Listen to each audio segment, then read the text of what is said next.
बरस ए बदरिया बरस हे बदरिया तनी सावन के झकरिया जो होता किसनमा हो तोरो डगरिया।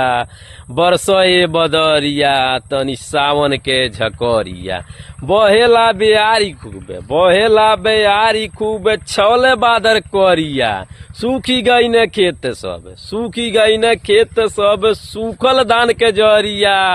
तनी बरस ए बदरिया सावन के झकरिया। काहे बाड़ रूठल इंद्र जी चढ़ी पूजा और कपूर के धरिया। अब भोला जी के जल ढारे गई न सब कमरिया। तनी बरस ए बदरिया सावन के झकरिया। बोले ले पपिया खूब कहिया बरसी सेवतिया।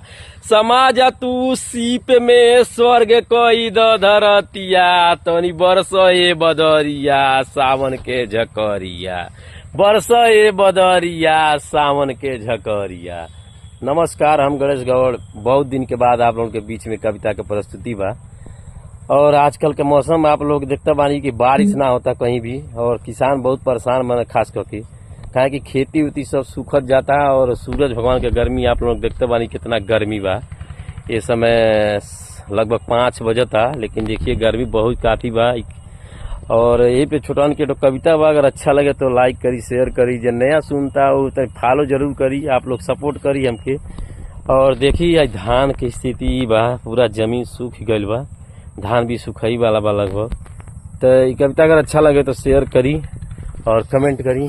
जय हिंद, जय भारत।